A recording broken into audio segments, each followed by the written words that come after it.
The first thing everyone noticed was the silence. Not the calm, peaceful kind, but the heavy silence that fills a room when something important is about to happen. The hospital corridor, usually alive with hurried footsteps and low voices, felt frozen in time. Doctors stood a little straighter. Nurses stopped mid, and at the center of it all was a man whose presence alone demanded attention, a decorated general, still carrying the weight of battle in his posture. Sitting upright on the hospital bed with his jaw clenched tight, he had arrived only hours earlier, escorted by security, his uniform replaced with a patient's gown that looked strange on someone so powerful. The injury wasn't visible at first glance, but everyone in the room knew it was serious. Shrapnel damaged near vital organs. Time was running out. The general had faced enemy fire without flinching. But now, staring at the pale hospital walls, his eyes showed something else entirely, fear he couldn't command away. "I want the hospital's top surgeon," he had said firmly, his voice low but unshakable. Not a request, an order. The staff exchanged quick glances. This wasn't just any patient. This was a national hero, a man whose decisions had saved and ended lives. The best surgeon was already on her way, they assured him. Still, he didn't relax. He folded his hands together, knuckles white, as if bracing for something he couldn't yet name. As minutes stretched on, memories crept in uninvited. The general's mind drifted far from the hospital, back to places he had buried long ago. Dusty training grounds, harsh commands, faces from the past, some loyal, some forgotten, some he wished he could forget. He pushed them away. This was not the time. He had survived worse than this. He always had. Outside the operating room, the surgical team prepared in silence. They knew the pressure. One mistake here wouldn't just cost a life, it would echo far beyond these walls. The lead surgeon reviewed the scans one last time, calm and focused, her movements steady. She had handled impossible cases before. This one, however, carried a weight that had nothing to do with medicine.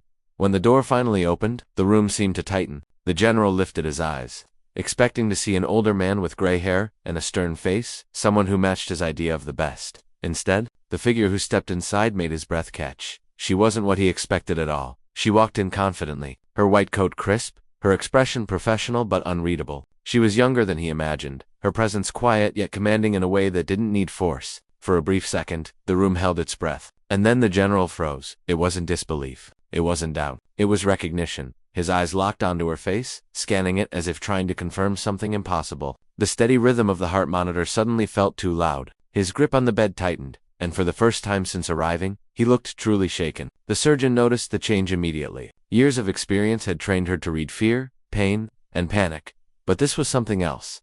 "General," she said calmly, breaking the silence. Her voice was steady, respectful, and completely unaware, or so it seemed, of the storm raging behind his eyes. He didn't respond right away. His throat felt dry. The past he had forced down for decades was now standing a few feet away, wearing a surgeon's coat and latex gloves. Questions he never answered, decisions he never explained, consequences he never faced. Of it came rushing. Back in a single moment, the staff assumed he was reacting to the seriousness of the surgery. No one else in the room knew what this meeting truly meant. No one noticed the way his eyes softened for just a fraction of a second, or the tension in his jaw that had nothing to do with pain.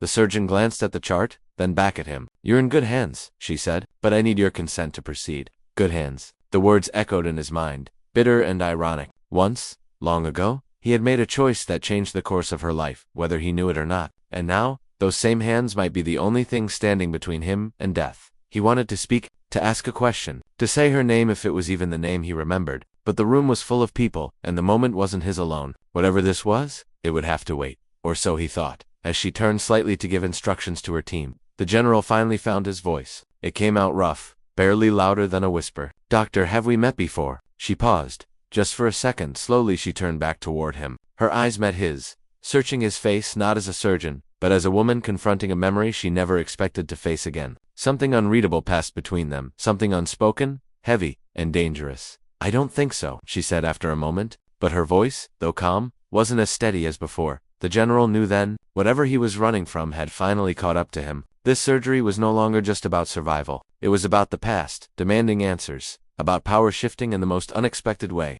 about a man who once gave orders now placing his life in the hands of someone he may have wronged beyond repair. As the team began to move him toward the operating room, his heart pounded not from fear of the blade, but from the truth waiting beneath the surface, because once the doors closed, there would be no rank, no uniform, no escape.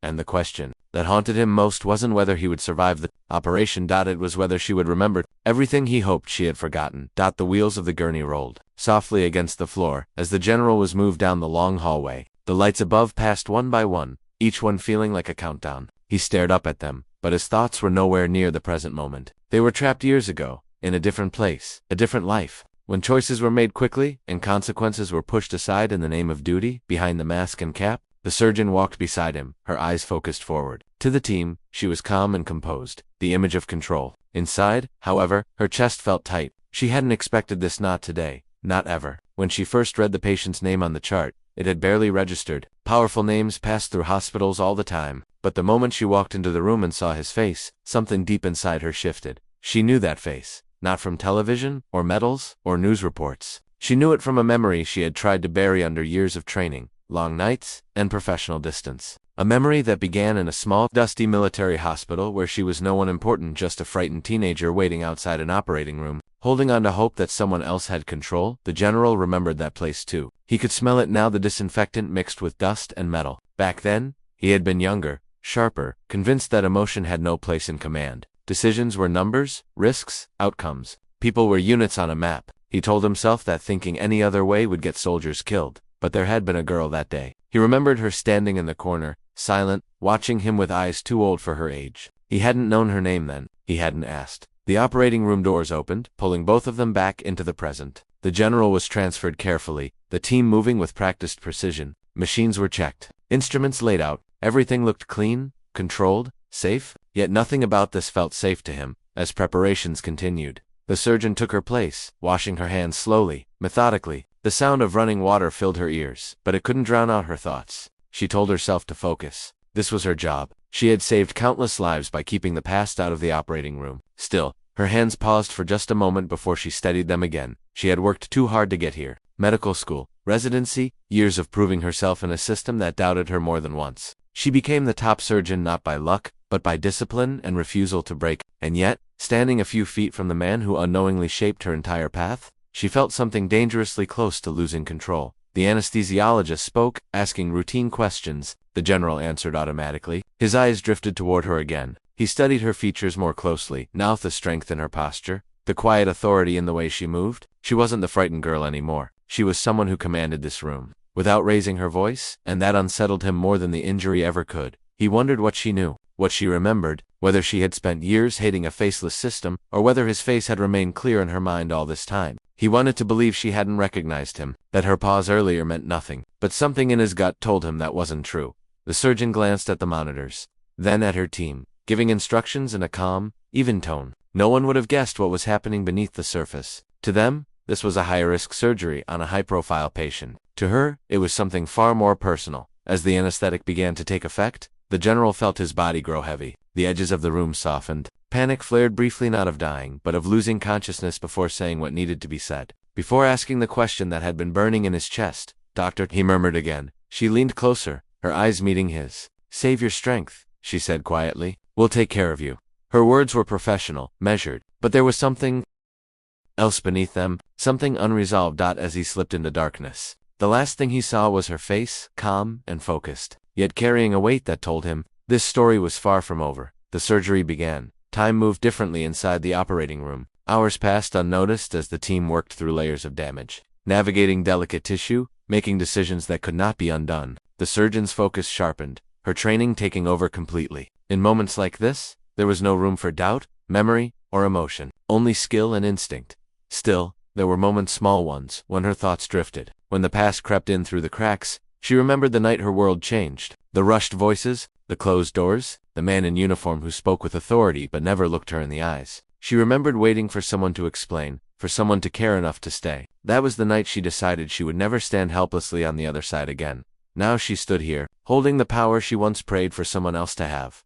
Outside the operating room, tension filled the waiting area. Security officers spoke in hushed tones. Hospital administrators paced. News of the general's condition hadn't been released yet, but everyone knew it was only a matter of time. A life like his never stayed private for long. Hours later, the final sutures were placed. The surgeon stepped back, letting out a breath she hadn't realized she was holding. The monitors showed stable signs. The immediate danger had passed, but the outcome was still uncertain. It would be days before anyone could say more. As the patient was prepared for recovery, she removed her gloves slowly. Her reflection in the glass caught her eye. For a moment, she didn't see the surgeon everyone respected. She saw the girl she used to be and the distance she had traveled. She knew one thing for certain now. When the general woke up, the past would no longer stay silent. Because some stories don't end on the battlefield, they wait, and this one was just beginning? The recovery room was quiet except for the steady rhythm of machines and the soft hum of filtered air. The general lay still, unconscious, surrounded by blinking monitors and careful hands. To the outside world, this was a victory, successful surgery, stable condition, hope for recovery. But beneath the calm surface,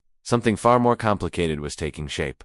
The surgeon stood just outside the glass wall, watching him. Her team spoke in low voices behind her, discussing vitals and post-op care, but their words blurred together. Her eyes never left his face. Seeing him like this, powerless, silent, dependent, felt strange. This was not the man she remembered, not the figure who once filled a room with authority and fear. Now he was just a patient, fragile and human. A nurse approached gently. "Doctor, you should get some rest. We've got him covered." She nodded but didn't move. Rest felt impossible. Her mind was too full of questions, too crowded with memories that refused to stay buried. She had built her entire life around control over chaos, over fear, over helplessness. But standing here, she realized how thin that control really was.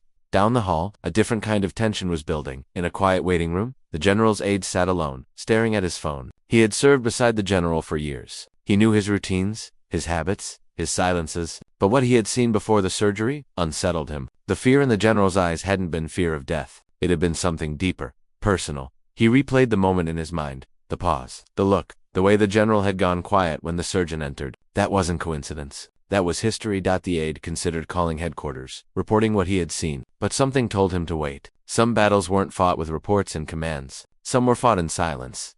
Back in the recovery area, the surgeon finally turned away from the glass and walked down the corridor. Each step felt heavy. She didn't go to her office. She didn't go home. Instead, she went to a small, unused consultation room and sat alone in the dim light. Her phone buzzed. A message from her younger brother.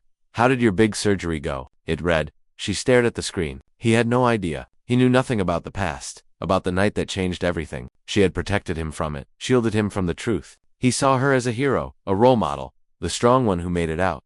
She typed back a simple reply. "It went fine. I'll call you later." But it hadn't gone fine. Nothing about this was fine.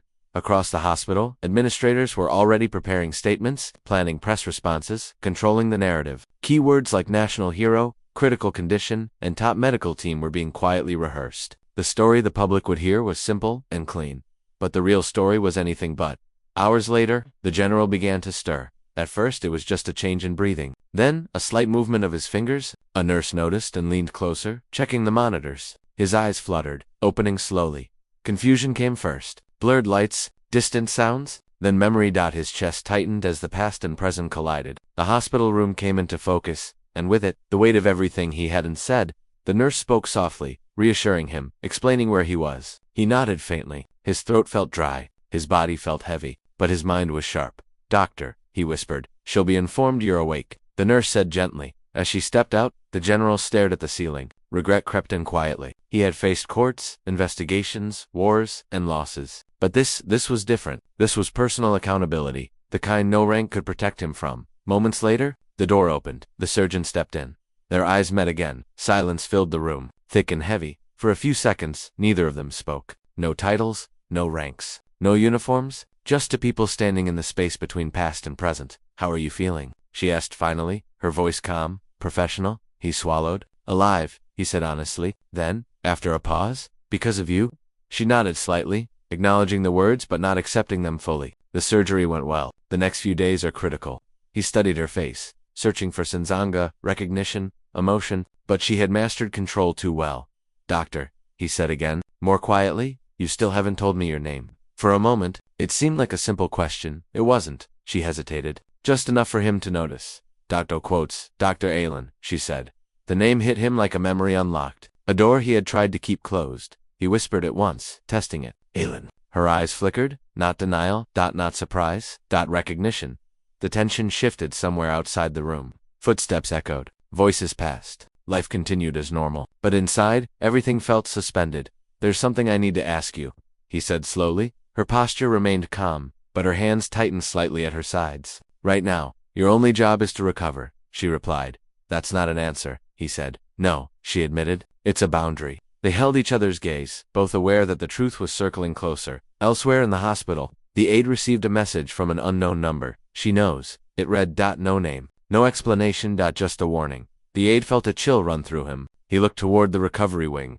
toward the room where two lives, once separated by power and time, were now colliding again. Back inside, the general leaned his head back against the pillow. Exhausted. You were there, he said quietly. Not a question. A statement. Dr. Aylin didn't respond. The silence between them was louder than any argument. Outside the window, the sky darkened, night settling over the city. Lights from buildings flickered on, one by one, unaware of the storm growing. Inside those hospital walls, because this was no longer just a story of surgery and survival. It was a story of memory and responsibility. Of a general who once commanded lives, and a surgeon who now held his. And neither of them yet knew how much the truth was going to cost. The hours that followed felt stretched, like time itself was holding its breath. The general drifted in and out of sleep, caught between pain, medication, and memories that refused to loosen their grip. Every time his eyes opened, he half expected to see her standing there again. Sometimes she was, sometimes she wasn't, but even when she was gone, her presence lingered in the room like an unanswered question. Dr. Aylin kept her distance, at least outwardly. She checked his charts, reviewed scans, and gave instructions through the nurses. Professional, precise, untouchable. Anyone watching would have seen nothing unusual, but inside her, the pressure was building. Each glance at his name on the chart, each update on his condition, pulled her deeper into a past she had sworn would never control her again. She told herself this was temporary. Once he stabilized, once he was transferred or discharged, this chapter would close. That was the lie she clung to. The truth was already taking shape, and it wasn't interested in her plans. The general sensed it too. He had spent his life reading rooms, predicting outcomes, understanding when something was about to break. And something was breaking now. He could feel it in the way the staff avoided eye contact when she was mentioned, in the way she never stayed longer than necessary. In the silence that followed every question he almost asked. Late that night, when the hospital quieted and the hallways emptied, he lay awake staring at the ceiling. His body ached, but his mind was sharper than it had been in years. Regret had a way of doing that. It stripped away excuses, rank, and time. He replayed that long-ago decision again and again. The report on his desk, the pressure from above, the choice that seemed logical in the moment, necessary, clean. He hadn't known all the names. He hadn't wanted to, he told himself. That was how leadership worked. Now one of those names had a face, a voice, a steady pair of hands that had cut him open and put him back together. Across the hall, Dr. Aylin sat alone in her office. The lights dimmed, her coat folded neatly over the chair. She hadn't gone home. She couldn't. The walls felt too quiet there. Here, at least. The hum of the hospital reminded her. She was still moving forward. She opened a drawer she rarely touched and pulled out an old photograph, faded at the edges. Two people stood in front of a small military hospital. One of them was her, younger, thinner, eyes full of questions. The other person's face had been cropped out long ago. She hadn't planned to keep it. It had followed her through moves, careers, and years of silence. Proof that the past was real. No matter how far she ran, her phone buzzed again. This time it was the hospital director. "We need to talk," the message said. "There are concerns." She knew what that meant. High-profile patient. Sensitive history. Rumors spreading faster than facts. Hospitals thrived on control, just like the military. And right now, control was slipping. In another wing of the building, the general's aide finally made the call he had been avoiding. He spoke carefully, choosing his words the way he always had. "There's a complication," he said. "Not medical. Personal." The voice on the other end went quiet. "How serious?" it asked. The aide glanced toward the recovery room doors. "Serious enough to change everything." When the call ended, he felt the weight of it settle on his shoulders. He had spent years protecting the general's image, his legacy, but some things couldn't be guarded forever. Just before dawn, Dr. Aylin returned to check on her patient. The room was dim, lit only by the soft glow of monitors. The general was awake, his eyes already on her when she stepped inside. "You should be resting," she said quietly. "So should you," he replied. She ignored the comment and checked his vitals. "You're healing, but it's not over yet. Any complications now could be dangerous." He nodded. "I know." There was a pause. Then he spoke again, slower this time. "I owe you more than my life." Her hand stopped briefly on the chart. "This isn't about owing," she said. "It is to me," he said, "because there are things I should have said a long time ago." She finally looked at him, really looked at him, not as a patient, not as a general, but as a man facing consequences he could no longer outrun. "This isn't the time," she said firmly. "When will it be?" he asked. She didn't answer. Footsteps approached the room. The hospital director appeared at the door, his expression tight. "Doctor, a word please." She hesitated, then followed him into the hallway. Their voices were low, but the tension was clear. "The situation is becoming complicated," he said. "There are questions about objectivity." Her jaw tightened. "Are you questioning my professionalism?" "I'm questioning optics," he replied, "and risk." She understood the unspoken threat. Step away, or be removed. Protect the institution. Protect the story. Inside the room, the general watched the door close behind her. A familiar anger stirred in him, not at her, but at himself. He had created systems that erased people in the name of order. Now those same systems were closing in again. When she returned, her expression was unreadable. "They want to transfer you once you're stable enough," she said. He nodded slowly. "And I'll no longer be assigned to your case." The words hung between them. "That's it?" he asked. "For now," she said. "For now," as the sun rose outside, casting pale light through the hospital windows. Both of them understood the same thing. This was no longer just about the past. Forces were moving. Decisions were being made without them. And time, the one thing neither power nor skill could command, was running out. Because the truth was close. Now close enough to be felt. Close enough to hurt. And when it finally came to the surface, it would demand more than either of them was ready to give. The day wore on. But the tension in the hospital didn't let up. The general rested quietly, but his mind was restless. Circling back to every glance, every word, every hesitation from Dr. Aylin, he sensed the walls closing in, not just from the surgery, but from something else. Something he couldn't yet name. And just as he thought he had the room under control, the phone by his bed rang. It was the kind of call that made him sit up immediately, his hand instinctively reaching for the receiver. "General," a calm voice said, "you need to know something before you speak to anyone else." He stiffened. The voice wasn't from the hospital staff. It wasn't familiar, but it carried authority. His heart rate spiked despite the sedatives that still lingered in his system. "Who is this?" he asked, trying to keep his voice steady. "Someone who knows the truth," the caller said. "About her. About you. About what happened years ago. And if you don't handle this carefully, everything you thought was under control will fall apart." The line went dead before he could respond. He pressed the button to redial. No connection. He was left staring at the phone in disbelief. The weight of the unknown settled heavily on him. Someone from the past was watching, waiting, and had already moved. When Dr. Aylin returned to check his vitals later that afternoon, she noticed the change immediately. His face, usually so composed even after surgery, was tight with worry. "What's wrong?" she asked. He didn't answer at first, his eyes narrowing. Finally, he said, "Someone just called. Told me you both have a history, that the past isn't done with either of us."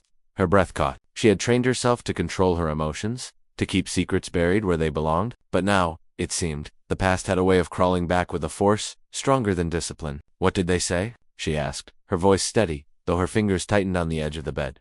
"Nothing more than a warning," he said. "But warnings aren't random. They're calculated. Someone knows the connection between us, and they're using it." She realized immediately what this meant. The surgery, the hospital, even the general's recovery, they were no longer private. Someone outside had seen, or remembered, or had a motive to intervene. Whoever it was, they were positioning themselves to control the outcome, and neither of them could predict what that outcome would be. Her mind raced. She thought of the old photograph tucked in her drawer, of names she had forgotten, of files she had destroyed to protect herself and others. The past she had kept at bay wasn't just memories anymore. It was a threat, a person, and that threat was moving. Meanwhile, the general felt the room shrink around him. For decades, he had been the one giving orders, making decisions that shaped lives and battles. Now, he was under someone else's control, even in the hospital, even after surviving a near-fatal injury. And that helplessness is rare. Suffocating helplessness was far more dangerous than any battlefield he had ever faced. Hours later, the hospital administrator approached Dr. Aylin with a heavy expression.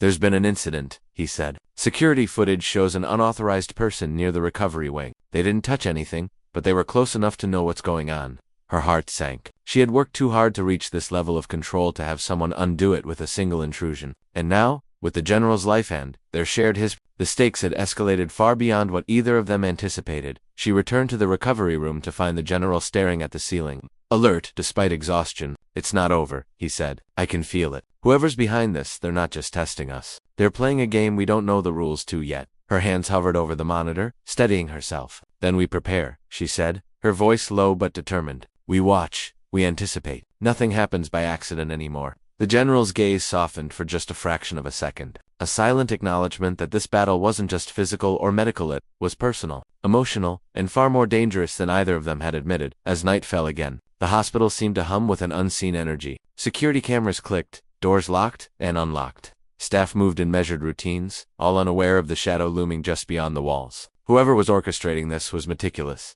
patient, and unnervingly confident. The general closed his eyes, thinking of past decisions, of battles survived, of enemies defeated. But he realized that this enemy, this one was different. This one wasn't out there on a battlefield. This one was in the quiet, in the corridors, in the lives they thought they controlled. Dr. Aylin checked the monitors one last time, before leaving the room for a short break. The general's eyes followed her, lingering on the curve of her back as she walked away. He felt an uncomfortable mix of gratitude, fear, and anticipation. The story between them was unfinished. and now it was entangled with a danger neither of them fully understood. In the shadows outside the hospital, someone watched the lights through the recovery wing windows. Every movement inside was catalogued, every reaction noted. They had waited years for this moment, and now, everything was falling into place. The general, the surgeon, the secrets, they were all pieces of a puzzle that would soon explode. And no one inside the hospital walls had any idea how close the climax was. Inside, neither of them realized how fragile their positions had become. One wrong word, one